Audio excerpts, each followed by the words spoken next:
Welcome to week 4 of Booking Bootcamp. Thanks for tuning in and staying a student.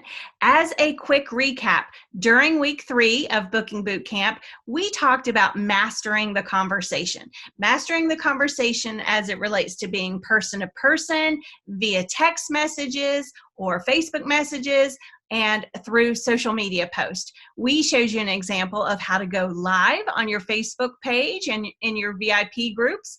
And we wrapped up Booking Bootcamp 3 by sharing how to handle booking objections. As we've mentioned before, if you have any questions or comments or celebrations that you would like Karen and I to answer, please send them to the email that you see on the screen. So this week, we're going to be talking about how to avoid cancellations with party planning. And I just have to say, you guys, this was my favorite thing to do when I was in the field. So I am super excited to talk to you about that this evening. For those who are new, you might be asking, what is party planning? So a more formal definition of party planning is it's a collaborative effort between you and your hostess from the day your hostess books her party until the last order from that party is filled. That was my little Southern accent, filled. She will be your business partner. You will work with her to plan and hold a party that is successful for both of you. Proper party planning will make preparing for her, it's a lot of P's in there, preparing for her party fun and easy. It will also help you understand what she hopes to gain from her party experience. Your hostess may not know what to expect from hosting a party, so you will guide her through the party planning process and share your expertise to create a stress-free party for her. Just remember that ultimately it is her night. Planning a party around what your hostess wants will set you both up for success. So I want to share a couple of personal stories as to why I believe so strongly in party planning. The first is when I was in the field doing exactly what you guys are doing from day to day, I honestly was not a firm believer in the party planning procedures. And I was reaching out to folks on my team, one gal in particular, who she came from more of a decorating background, and I came from more of a sales background. And I was calling her and said, hey, how was your party last night? And she said, oh my gosh, it was fantastic. It was $800 in sales. And I was like, oh, wow, that's great. And she said, so what was yours? Didn't you have a party last night, Kimberly? And I was like, yeah, it's like 400, a lot of fun, just trying to keep that positive attitude. And so I would call again the next party. How was your party? Hers was 800, mine was 400. The third time, she had an 800, I had a $400 party. I was like, what in the world is going on? So I decided to go check out her party because I just thought she must be giving them so many ideas that they are falling all over themselves to buy this product. But just so happened that our corporate trainer was there as well. And I was telling her that I was there to watch her party to get some selling tips because her party average was higher than mine. And she said, Kimberly, I can tell you right off the bat what it is. And I said, really? What? And she said, it's your party planning. I'm like, get out. But I always like to stay a student, just as we challenge you guys to do. So I went home and I studied party planning and I put into practice what I had learned. The very next party, my sales increased $100. Then the next party, another $100. And then yes, it is true. And then the next one, another $100. So it just kept going up. The more I put into practice the things that I was learning, the higher my party sales were, and the more successful overall my party was. But the other thing that I love to share with consultants that happened to me was I had a dear friend who was loved my product, but would not host a party for me. She hosted a party for everybody else, but not for me. So finally I said, Caroline, I don't understand. You love my products. Why won't you host a party for me? And I said, you've hosted a party for everybody else. Why not me? And she said, Kimberly, I used to host parties. I don't do it anymore because nobody would show up for my parties. And I said to her, so have you ever spent any time party planning with your consultant? She was like, what is that? Clue, no, she hadn't. So I threw her a bone. I threw something free, but I said there is a stipulation with this. You have to do the things I suggest that you do. And I promise you, we will have an amazing party. Well, sure enough, fast forward, I went through all the party planning tips with her. She did everything I suggested. She had 20 guests at her party. So this is a gal who wouldn't host a party because she said no one ever attended. But the best part of the story is just like what we asked you guys to do, to ask every guest at the party if they would be interested in hosting a party of their own. I was in the middle of checkout with a guest, and we didn't have a private shopping room for our checkout. And I said to the guest, asked if she would be interested in hosting. And she said, oh my gosh, I love these products, Kimberly. I would love to host. I'd love to get some stuff for free, but nobody ever comes when I host these events. And it was like someone said, cue Caroline. Caroline just happened to be walking by right when her friend said that. She grabbed her arm and she said, oh, but you've probably never done any party planning with your consultants. Kimberly does this party planning thing. She gave me all these tips, and we had look how many people are here. Her friend decided to host a party, listened to my party planning tips, and she had 20 guests at her party. So I am just such a firm believer in the importance of party planning. So that's kind of my little stories. So let's talk about the main benefits that occur when you party plan. They're really simple. They all kind of build on one another, but you're going to have increased attendance. You're going to have, because of that increased attendance, that's going to increase your bookings opportunity and your opportunity to sponsor new team members. Your sales are going to be higher. You're going to have less postponements and less cancellations. And in just really most of the time, you are going to end up with a happy hostess that will probably be a repeat hostess for you. I actually have friends that I still connect with that were were hostesses for me when I was in the field. So lots of benefits from party planning if you didn't know them already. So never underestimate the power of setting expectations for yourself and for your hostess. Determining some party goals up front will give you something concrete to work towards. If you plan your party with specific goals in mind, the odds are much higher that you'll hit your target.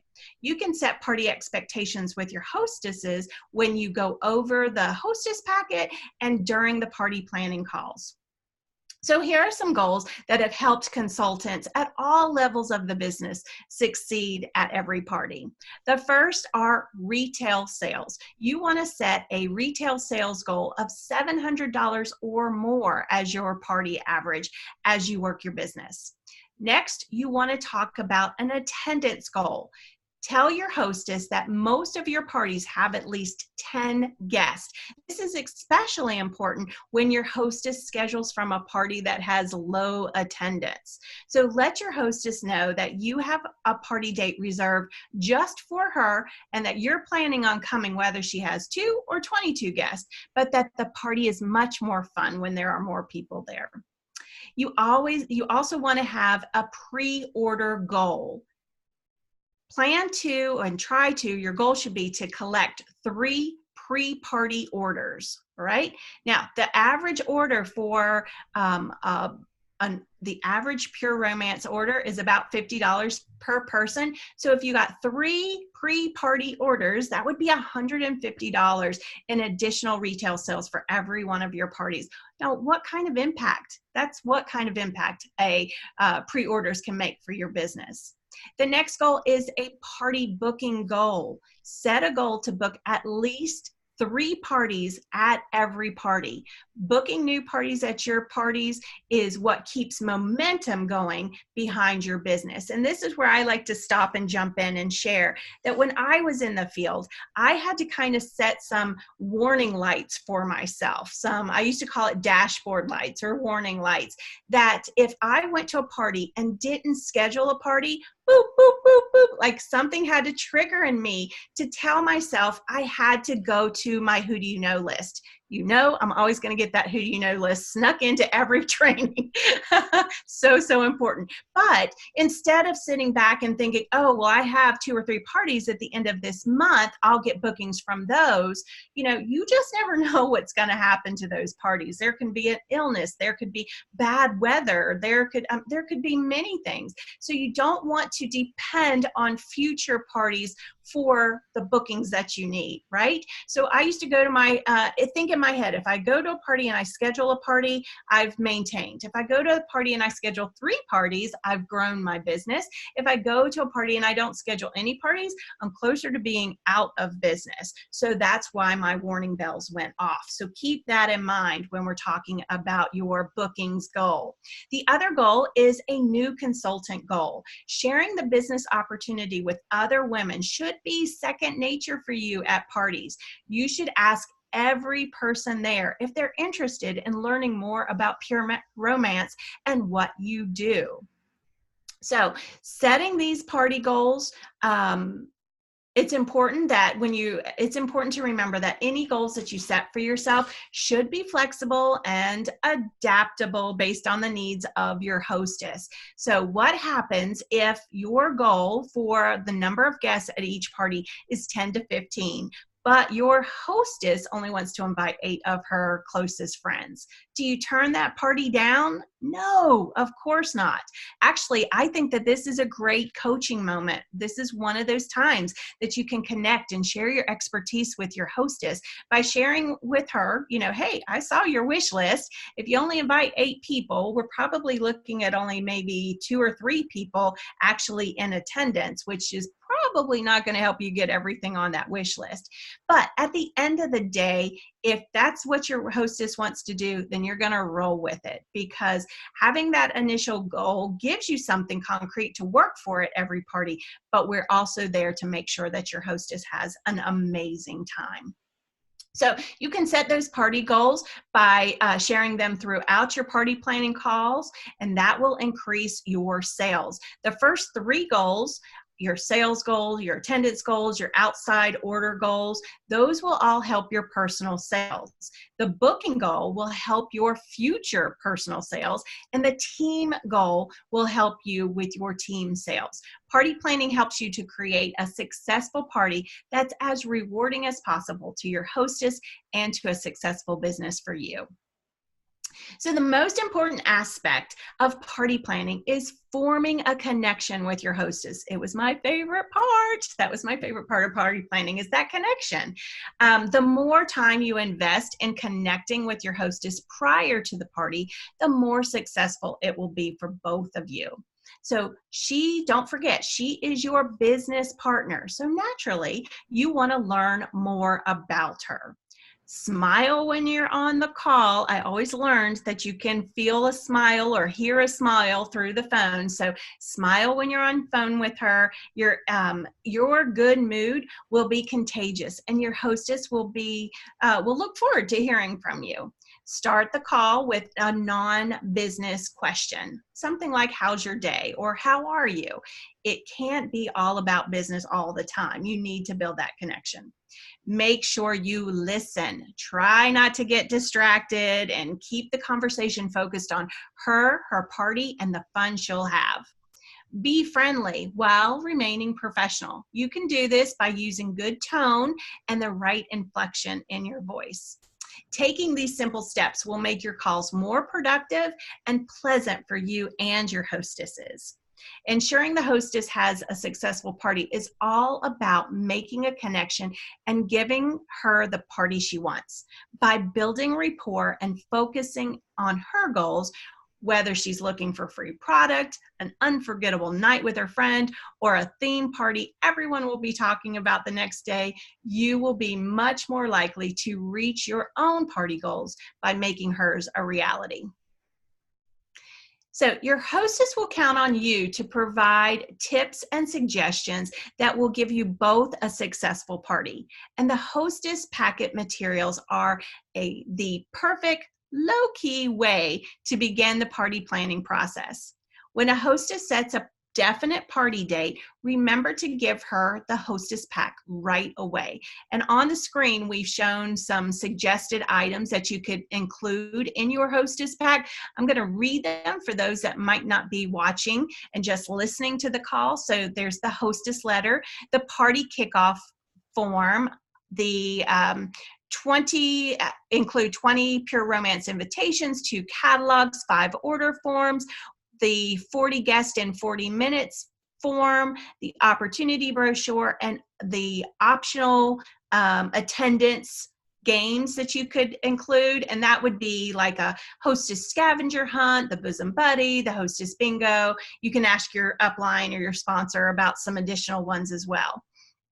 Let's see. The goal of the hostess pack should be to help her start creating a guest list and get her thinking about how to maximize her party totals through pre-orders and over-inviting. Keep the packet materials simple. You don't want to overwhelm the hostess with too much information. Make sure you always take 5 hostess packs with you to every party.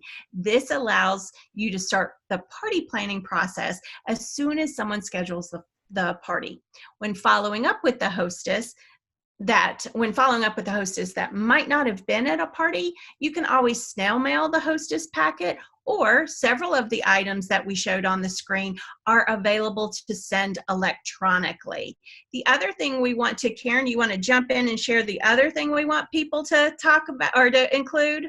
Just always remember to stop out on the training tab on the COO and check out the monthly focus, because whenever there's a hostess incentive, you're going to want to grab those materials and make sure you're sharing them with your hostesses, because you don't want them to miss out on some potential rewards.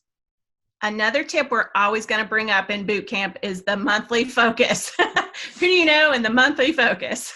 So you may want to ask your sponsor what she includes in her hostess pack as well. So the party planning calls you have with your hostesses are critical to making the party a success. And I think I've said that multiple times, and I'll probably say it multiple more times.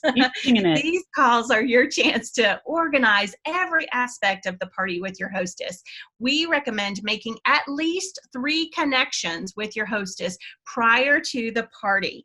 This will give you ample opportunity to discuss the details of the party, from what type of invitations will be sent, to which party games will be played, to where the private shopping room will be.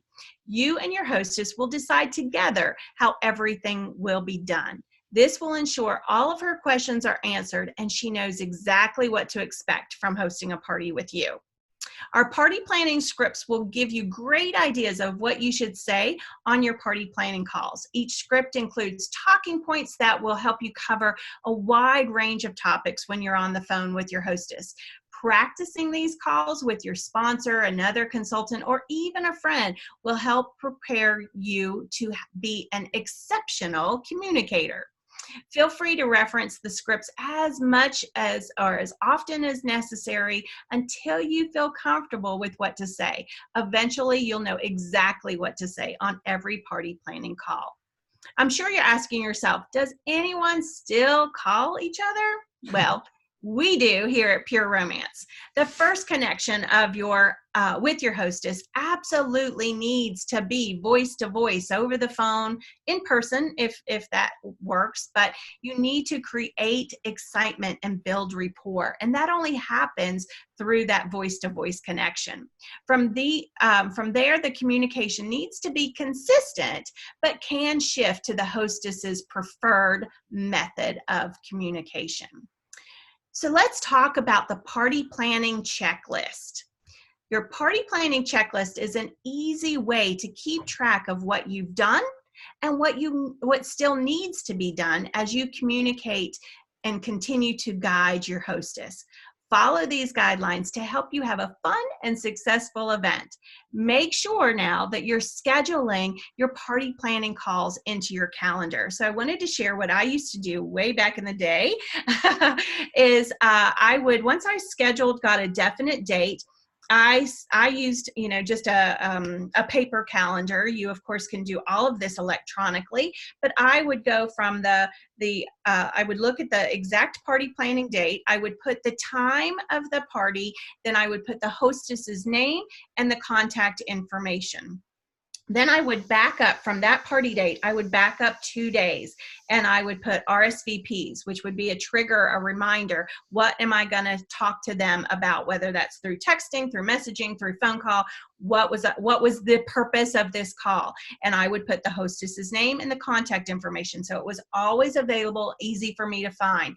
I'd go back to the party date and I would back up 2 weeks. And on that 2-week date, I would put invites, the hostess's name and their contact information.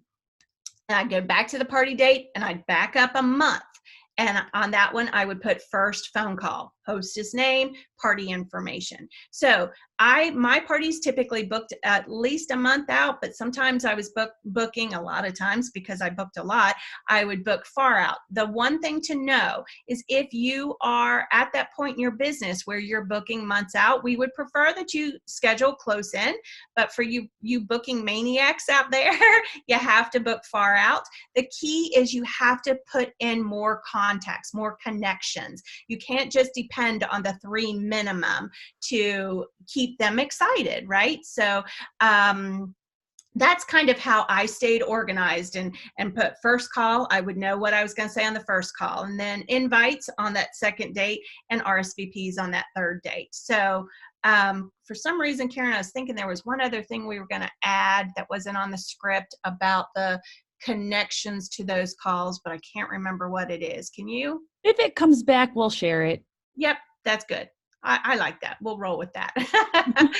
All right. So let's see. After you secure the party date, it's important to set up that phone call with your new hostess. And a lot of people have said to me, Kimberly, how do you get the hostess on the phone? I set the call up beforehand. So when I was at the party and she scheduled the call, I would say something like this. So, Mary, I have learned several things over the years that help my hostesses have amazing parties. Are you available tomorrow or Thursday so we can chat and I can share some tips and tricks of the trade or some of my best kept secrets? And they would always be available. I would never missed out on that very first phone call. So schedule it ahead of time. Schedule it as soon as the party is booked. So once you secure the date and time of your first call, make sure you put that information in your calendar like we just suggested. Your first party planning call is super, super important. This is where you share your knowledge and your expertise. This is where you start to build the trust. Everyone, of course, has their own style of and talking points with their hostess. We ask that we know that every call is slightly different based on the conversation, but there are a few things that you must make sure to cover. And that is number one, you want to share with your hostess, how does she invite? What are her best techniques for inviting? Everyone has a preferred form of communication. Top consultants always recommend to their hostesses that their hostesses use at least 2 or 3 different methods to reach out to their party guests. The second thing is we want to make sure to say to our hostesses and explain that she needs to over-invite, that only typically 1 out of every 3 people is going to show that she invites is going to be able to show up. That has nothing to do with her. It just is just what's going on in the world today, right? And that we want to share that they don't decide for someone. And these were my exact words. Don't decide for someone whether or not they want to come to your party. Just invite them and let them decide. And I used to always encourage my hostesses to invite people from different groups. Don't just invite people from work. Don't just invite people from the neighborhood or the soccer team. Make sure you're inviting from all of those groups. The third thing we want to talk about is refreshments. And it's not so important about the refreshments. It is a talking point on how to bring up the wanting their guests to book parties. So I used to say, hey, I don't want you to be stressed out over your refreshments. I want you to relax and enjoy your guests. So as it relates to your refreshments, just a sweet, a salty, and something to drink. That's all you need. Remember, we want people to book parties from your parties, so we want it to look super, super simple.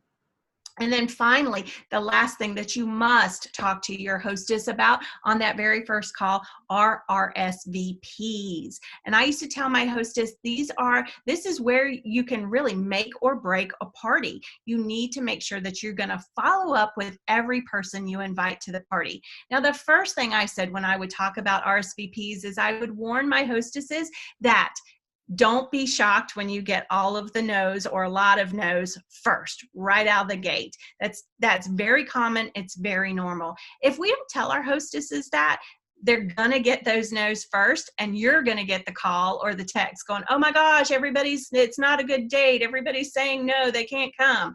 But if you warn them ahead of time that that's going to happen, they won't freak out as much. So I used to share with my hostesses that you want to call everybody or reach out to everyone that you invited. You want to reach out to those that so that they won't be able to attend, and find out if they would like to place an order, and we can get them our flip book. We can share that via text. You want to reach out to the people that RSVP'd saying yes, that they are coming, because I promise they will be the people to forget about the party. And finally, you want to make sure to reach out to those people that you have not heard from. And so those are some of the things that I would talk about. Then the last thing that I always encourage my team to ask a hostess on that very first call is literally, I would just, after I went through everything, the last thing I would say is, so I have one more question for you. You know, Karen, have you ever thought about doing what I do? And I would just shut up. I wouldn't say another word. And we'll probably talk about that a little bit more later. But those are some things that you must cover in your very first phone call. Now, I found that one of the things that worked really well for me is to share stories, to talk about why I was telling my hostess to do the things I was suggesting. Otherwise, if I just went through and went, you need to over-invite, you need to keep your refreshments simple, like it just became a list of things to do. And I don't know about you, but I don't need anybody adding anything to my list of things to do. Mine is already big enough. So if you share stories as to why you're suggesting these things, it makes a lot more sense. And I'll give you an example. So with the RSVPs, I went through all, the no's, the maybes, and the people that you haven't heard from. So I would say, how many times have you been in, when I was talking about the people you haven't heard from, how many times have you been in the checkout line at Target, and you get an email or a text, or you get something and you read it and you think to yourself, as soon as I get home, I'm going to reply to this. And somehow between the checkout line and Target and the time you got home, 1.5 million things happened in between, and you totally forget that text or that message that you were going to respond to. That happened. Yep, me. So that's an example of a story that you would share to help them realize, yes, I do need to make those connections with the people that I haven't heard from. So I'm sure you guys have lots of stories that you can add to any one of these things. I used to talk about the inviting from different groups, having a person not understanding that. I used to say, so I had a hostess that didn't take me up on this and only invited people from work. And with that, she, a week prior to her party, the company actually had a downsizing. So right off the bat, half of her guests were coming. Then the other half were too afraid to spend any money. So her party didn't turn out the way that she wanted. But had she taken me up on my suggestion to invite people from all different groups, her party would have been fantastic. So that's another example of a story. So a lot of successful consultants create a Facebook party event to help create excitement and interest among those that are invited.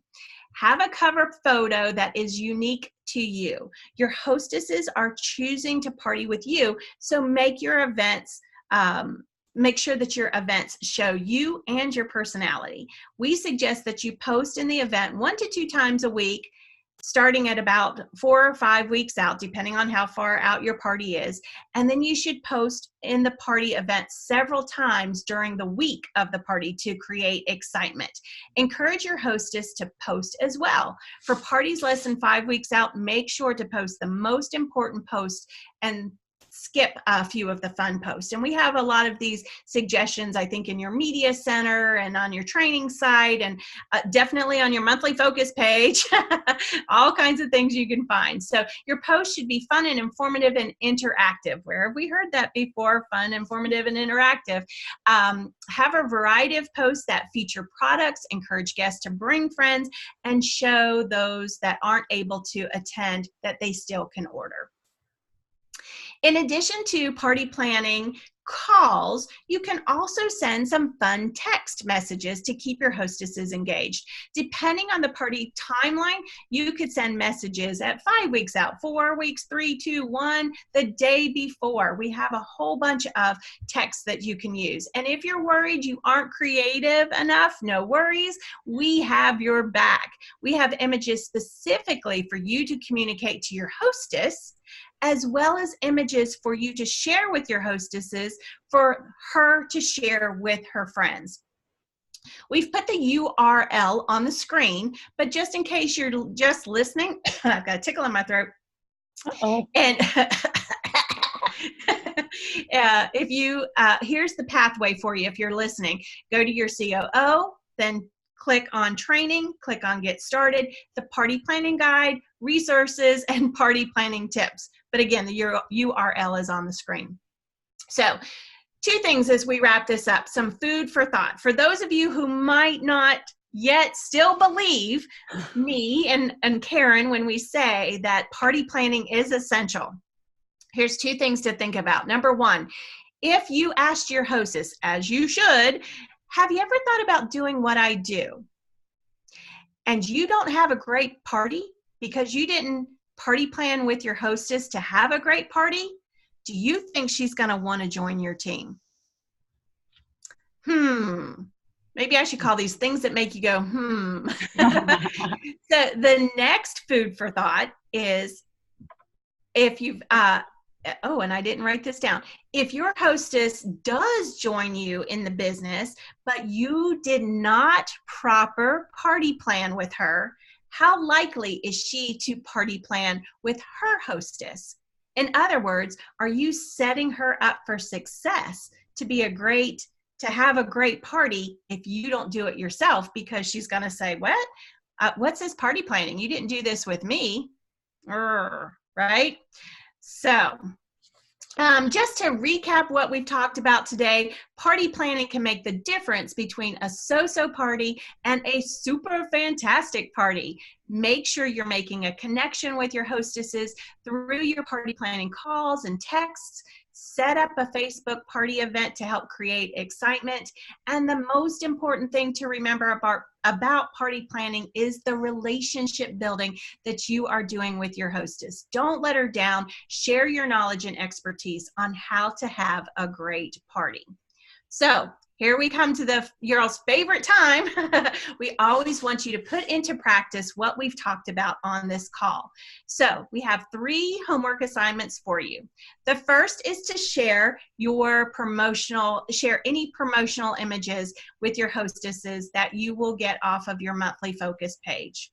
The next is to save those and share those when applicable. The next is to share or save your party planning text messages. This is the ones that you'll find in that party planning guide. Go ahead and download them, save them onto either your phone, on your computer, whatever, and go ahead and start using them. Read through them, be familiar with them, and start using them as an additional asset, an additional connection or touch point with your hostesses. And finally, we want you to create enough party packs for the next 2 or 3 months. Go ahead and get that done. Then you'll be ready for the first quarter. All right. So Karen, anything else? Anything I missed? I think you covered it. Okay. You did. Fantastic. Love it. So We are super proud of you for staying a student. Please join us next week as we learn more about how to be a booking queen, I guess. All right. Thanks, everyone. Thank you. Bye-bye.